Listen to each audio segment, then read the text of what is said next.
जय जय श्री राधारमण जय जय नवल किशोर जय गोपी चित चोर प्रभु जय जय माखन चोर। वृंदावन बिहारी लाल की जय। श्रीमद्भागवत महापुराण की जय। श्री सद्गुरुदेव भगवान की जय। श्री सुखदेव महाप्रभु की जय। श्री वेद व्यास भगवान की जय। गंगा मैया की जय। जय जय श्री राधे। परम पूज्य श्री स्वामी जी महाराज, समुपस्थित भक्त वृंद, श्रद्धामयी माताएं, संतों की पावन सन्निधि में इस पुण्य भूमि के अंतर्गत आज से हम लोग भागवत सुधा सरिता का रसास्वादन करने के लिए उसी बटक छाया में उपस्थित हुए हैं जिस स्थान पर हजारों वर्ष पहले चक्रवर्ती सम्राट श्री परीक्षित जी महाराज अपने जीवन का सर्वस्व त्याग करके अपने अंतिम क्षणों में प्रभु के पाद पद्मों में मन लगाते हुए सदगति प्राप्त करने के लिए पधारे थे। मात्र 7 दिन की अल्प अवधि में परमहंस शिरोमणि सुखदेव महाप्रभु ने इसी बरगद के नीचे उन्हें पुण्य लाभ प्रदान करते हुए परम पद की प्राप्ति कराई थी। इसलिए हम सब लोग भी परीक्षित की भांति 7 दिन के मेहमान थे परीक्षित। 7 दिनों में ही तक्षक उन्हें काटने वाला था। तो हमारे जीवन में 7 दिन तो 7 ही होते हैं, रविवार सोमवार मंगल बुध बृहस्पति शुक्र शनि। इन्हीं 7 दिनों के भीतर काल व्याल मुखग्रास, काल रूपी महाव्याल हम सबको अपना ग्रास बनाने इन्हीं 7 दिनों के भीतर आएगा। इसलिए हम लोग 7 दिनों को आज से इतना दिव्य और मंगलमय बना लें भागवत सप्ताह के माध्यम से कि जिस दिन भी भगवान का बुलावा आवे, महाकाल का आमंत्रण आवे, तो परीक्षित की तरह मुस्कुराते हुए प्रसन्नता के साथ संसार से विदा ले सकें। कभी भय और आतंक हमारे मन मस्तिष्क पर कभी न छावे। तो इसलिए और यहाँ सबसे बढ़िया आनंद की बात यह है कि और तीर्थों में कोई जाए तो प्राय लोग कथा सुनने तो जाते हैं, कथा के माध्यम से जानते हैं, पर कथा कब सुनते हैं और तीर्थाटन ज्यादा करते हैं कि ये जगह देव दर्शनीय है, उस जगह पर चलो घूमे आवे, वहां बैठे आवे। पर यहाँ कथा के अतिरिक्त तो दूसरा कोई उद्देश्य है ही नहीं। जितना घूमना थोड़ा बहुत है तो आप सुबह शाम घूम सकते हैं, पर जिस उद्देश्य को लेकर के हम आए हैं उस उद्देश्य में कमी नहीं आना चाहिए। पहले जिस उद्देश्य से हम आए उस भागवत का हम अधिक से अधिक पान करें। उसके आगे पीछे के अवकाश में केवल यहाँ तो गंगा मैया का तट है, 2-4 जो आश्रम है उनको कभी भी आप आगे पीछे देख सकते हैं। ऐसा ना हो कि उद्देश्य हम भागवत का जो लेके आए हैं वो गौण ना हो जाए, वो प्रधान रूप से बना करके परीक्षित की तरह पूर्ण जिज्ञासा के साथ हम लाभ लें तो निस्संदेह हमको परम लाभ प्राप्त होगा। और पूज्यपाद श्री स्वामी जी महाराज की आज्ञा अनुसार मेरा तो उद्देश्य भी यही रहता है। मुझे तो वो क्षण याद आ रहा है जब एक तरफ पूज्यपाद श्री विष्णु आश्रम जी महाराज जो भागवत के प्रकांड मर्मज्ञ थे और इस तीर्थ के जीर्णोद्धारक परम पूज्य श्री कल्याण देव जी महाराज दूसरी ओर विराजमान रहते थे। उन दोनों विभूतियों के सानिध्य में मुझे इसी भवन में पहली बार कथा कहने का सौभाग्य मिला था और आज दूसरी बार आप लोगों के बीच में पुनः उपस्थिति महाराज श्री की सन्निधि में हो रही है। और महाराज जी के दर्शन से उन्हीं परम विभूति श्री कल्याण देव जी महाराज का दर्शन प्राप्त हो रहा है, उन्हीं का पावन स्मरण और सानिध्य का अनुभव हो रहा है। इसलिए आइए अब हम अधिक, क्योंकि समय पर्याप्त हो चुका है, तो द्वितीय सत्र हमारा प्रभावित न हो, इसलिए थोड़ी सी मंगलाचरण पूर्वक 2-4 चर्चा 15 मिनट के भीतर करके वाणी को विराम दूंगा ताकि आप लोग समय पर पुनः द्वितीय सत्र में उपस्थित हो सकें। भगवान का इस मंगलमय कथा सुधारस पान करने से पूर्व आइए पहले गोविंद का नाम स्मरण परम आवश्यक होता है। भगवान का नाम स्मरण करें। श्री राधे राधे गोविंद गोविंद राधे राधे राधे गोविंद। ताली बजा के गोविंद राधे। श्री राधे राधे गोविंद गोविंद राधे राधे राधे गोविंद गोविंद राधे गोविंद राधे गोपाल राधे गोविंद राधे गोपाल राधे गोविंद राधे श्री राधे गोपाल राधे गोविंद राधे गोपाल राधे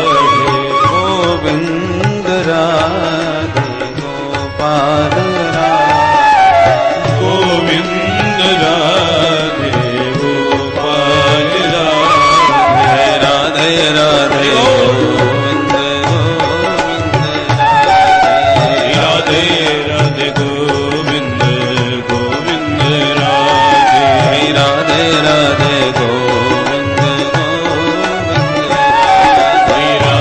राधे गोविंद गोविंद गोविंद राधे गोविंद राधे गोपाल राधे गोविंद राधे गोपाल राधे गोविंद राधे गोपाल राधे गोविंद राधे गोपाल राधे जय राधे राधे गोविंद राधे गोविंद गोविंद राधे राधे राधे गोविंद गोविंद राधे राधे राधे गोविंद गोविंद राधे। बोल राधा कृष्ण भगवान की जय। जय जय श्री राधे। सच्चिदानंद रूपाय विश्वोत्पत्त्यादि हेतवे तापत्रय विनाशाय श्री कृष्णाय वयम् यं प्रव्रजन्तमनुपेतमपेति कृत्यम् द्वैपायनो विरह कातर जुहाव पुत्रेति तन्मयतया तरवोभिनेदो तं सर्वभूत हृदयं मुनिमानतोऽस्मि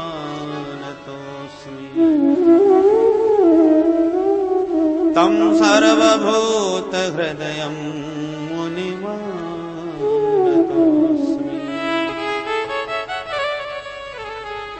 परम मंगलमय भगवत स्वरूप श्रीमद् भागवत महापुराण के शुभारंभ में 6 अध्यायों के अंतर्गत भागवत के महात्म्य का निरूपण किया गया है। महात्म्य का मतलब महिमा। श्रीमद् भागवत महापुराण के श्रवण की क्या महिमा है, क्या विशेषता है। कितनी भी बड़ी विभूति आपके मध्य आकर के विराजमान हो जाए, पर जब तक ठीक से उसका कोई परिचय आपको न करावे तब तक आप उसे नमस्कार भी नहीं करोगे।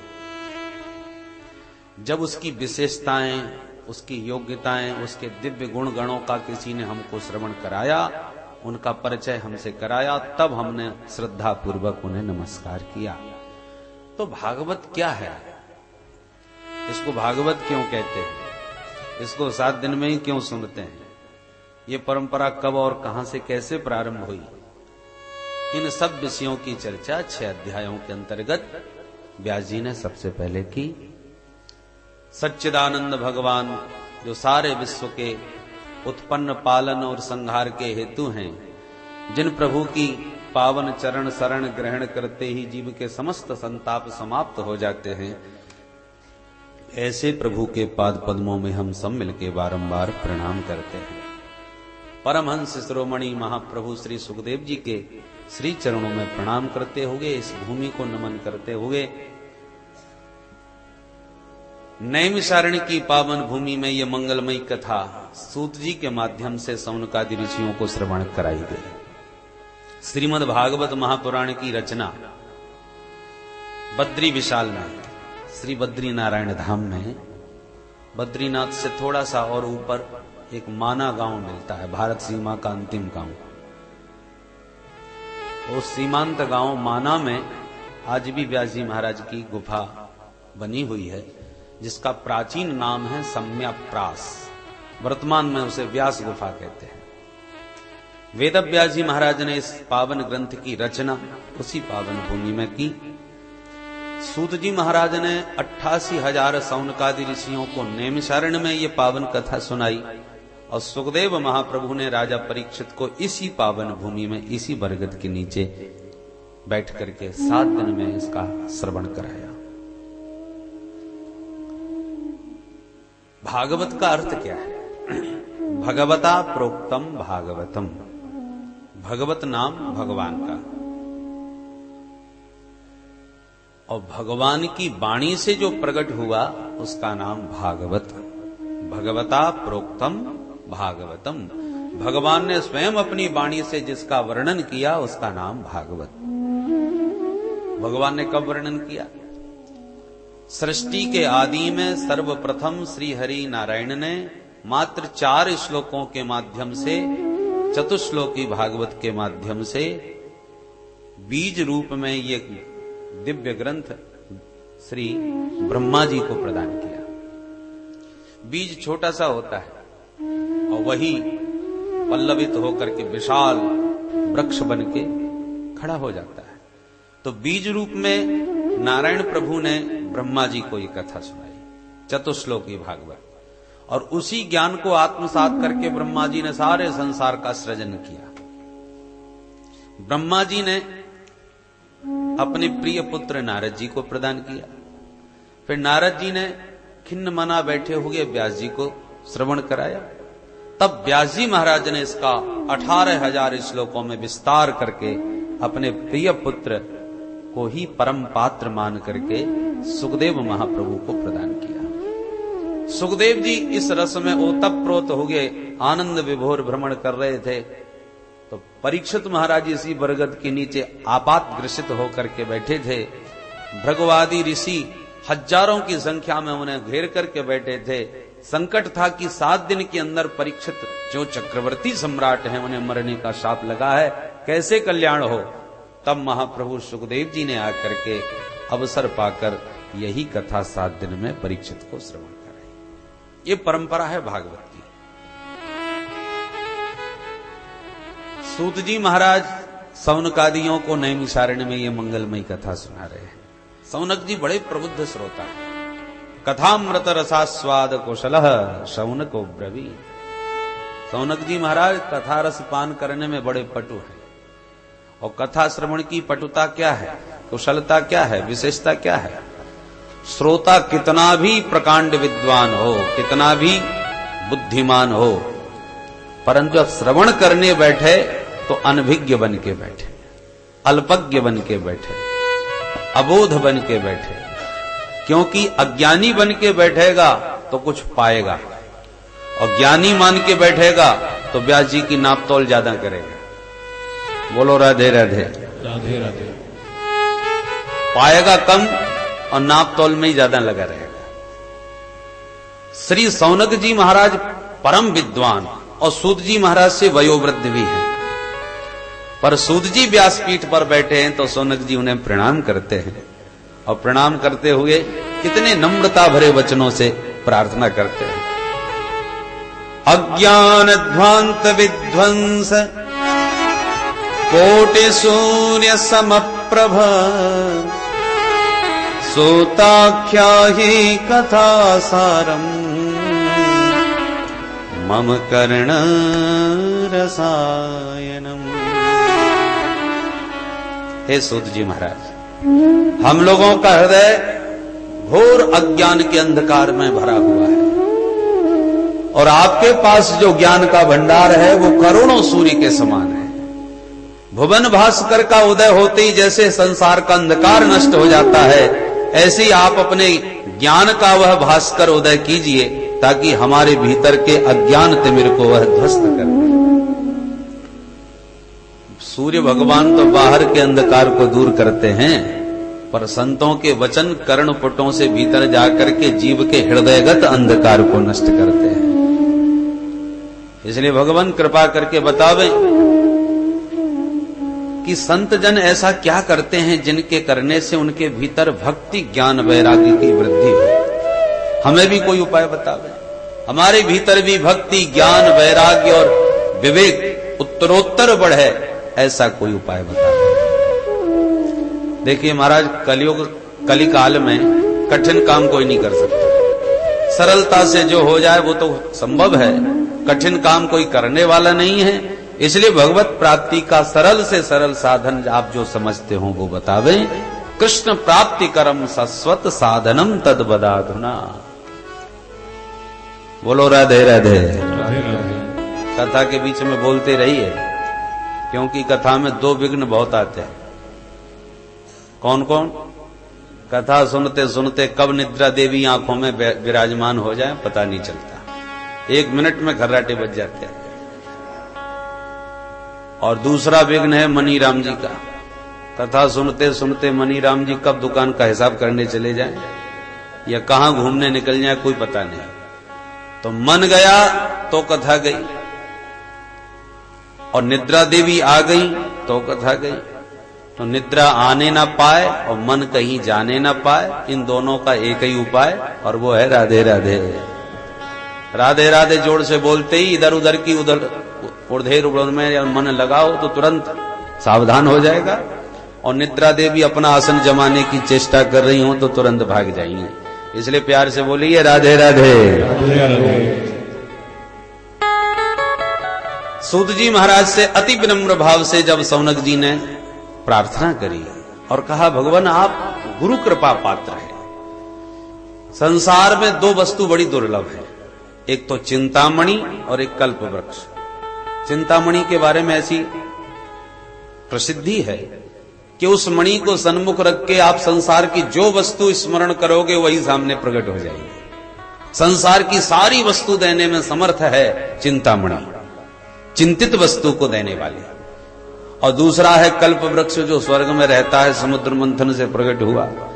उस वृक्ष का भी यही चमत्कार है, उसके नीचे बैठ के जो मनोरथ करो वही पूर्ण हो जाते हैं, जो चाहो वो देगा। परंतु इन दोनों से तुम ये चाहो कि हमें राधा श्याम के दर्शन करा दो, श्री सीताराम जी का अवलोकन करा दो, तो ये इनमें सामर्थ्य नहीं है जो साक्षात परमात्मा को तुम्हें प्रकट करके दिखा दे। परंतु इसलिए इन दोनों से भी श्रेष्ठ सद्गुरु कृपा है, क्योंकि ये लौकिक भौतिक प्राकृत वस्तुएं देने में ही समर्थ हैं, परंतु गुरुदेव की कृपा अलौकिक अभौतिक अप्राकृत दिव्याति दिव्य उस तत्व को प्रकट करने में समर्थ होती है।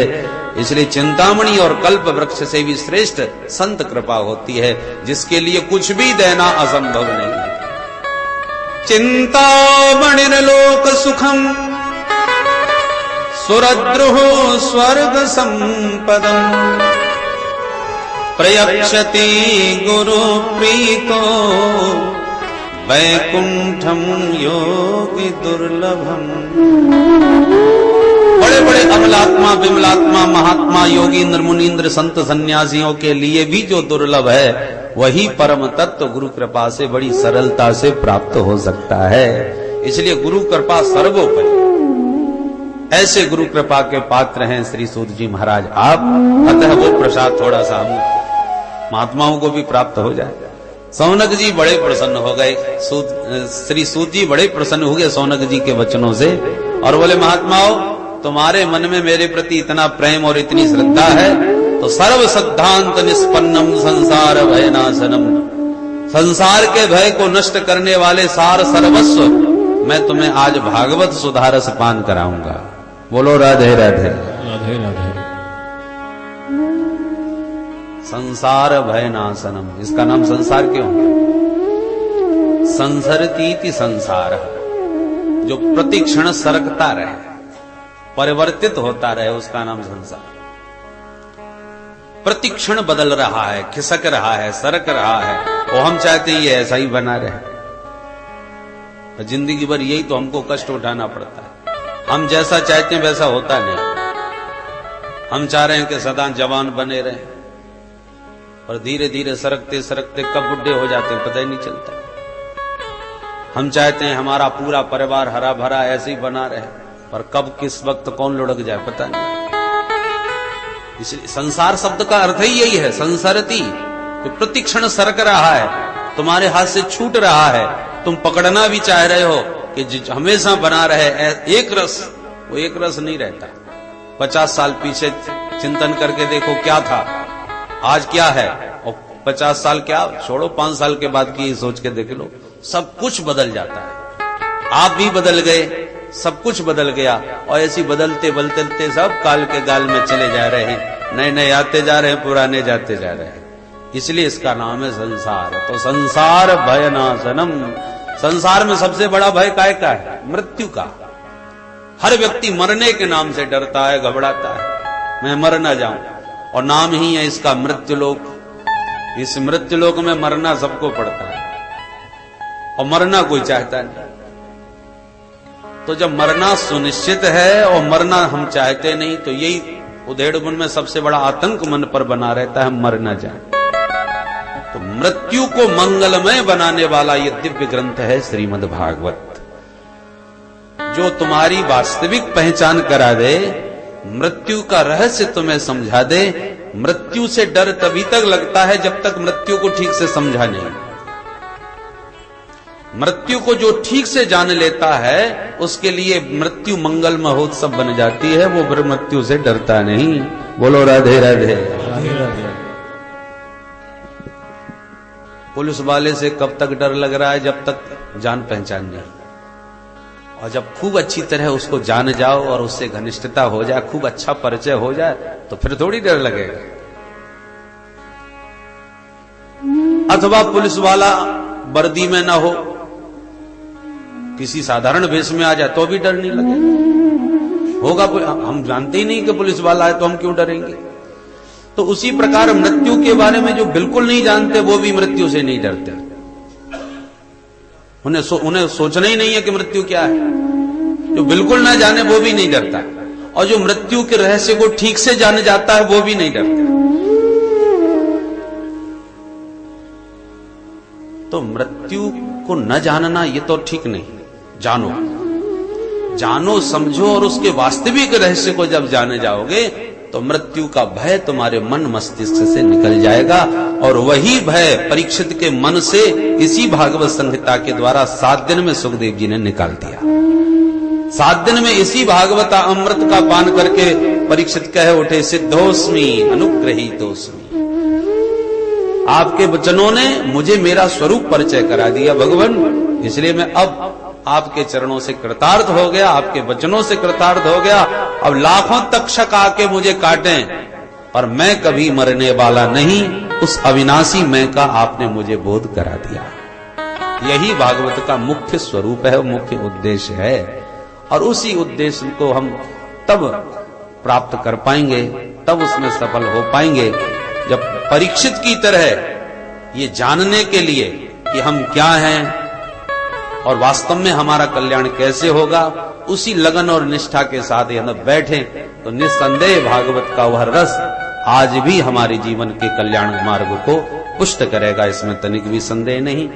अब चूंकि 1:15 बज चुके हैं, आपको प्रसाद भी पाना है और पुनः समय पर आना है, इसलिए भगवान नाम के साथ ही वाणी को अब इसी समय विराम दे देंगे। और ठीक समय पर आप लोग उसी, मैं इसलिए पुनः सावधान कर रहा हूं कि आप इतनी दूर से जो आप पधारे हैं इस पावन भूमि में, तो जिस पुण्य लाभ के लिए आए हैं, उस पुण्य लाभ में तनिक भी असावधानी और शिथिलता न दिखाएं, क्योंकि विश्राम खूब हो जाएगा और घूमना फिरना भी चाहे जब हो जाएगा, परंतु ये परम लाभ फिर बार बार मिलने वाला नहीं है। जन्मांतरे भवेत् पुण्यम तदा भागवतम लभेत्। जन्म जन्मांतरों के पुण्य जिसके फलीभूत होते हैं उसी को ये परम लाभ प्राप्त होता है। तो आप लोग हम सब भाग्यशाली हैं जो इस पावन भूमि में बैठ करके सुन रहे हैं। कथा तो आपको सूरत में भी बहुत मिल जाएंगी और वहां पर भी खूब आजकल तो जगह जगह कथा की धारा बह रही है, प्रवाहित हो रही है, परंतु सब जगह सुनने को मिल सकता है। पर इस भूमि की एक विशेषता है, इसलिए इस विशेष पुण्य भूमि में विशेष लाभ लेने के लिए आप सावधान रह करके दोनों सत्रों में सजग होकर के श्रवण करें। आइए भगवान नाम के साथ वाणी को विराम दें। जय सिया राम, जय जय सिया राम, जय सिया राम, जय जय सिया राम, जय सिया राम, जय जय सिया राम, जय सिया राम, जय जय सिया राम, जय सिया राम, जय जय सिया राम, जय सिया राम, जय जय सिया राम, जय सिया राम, जय जय सिया राम,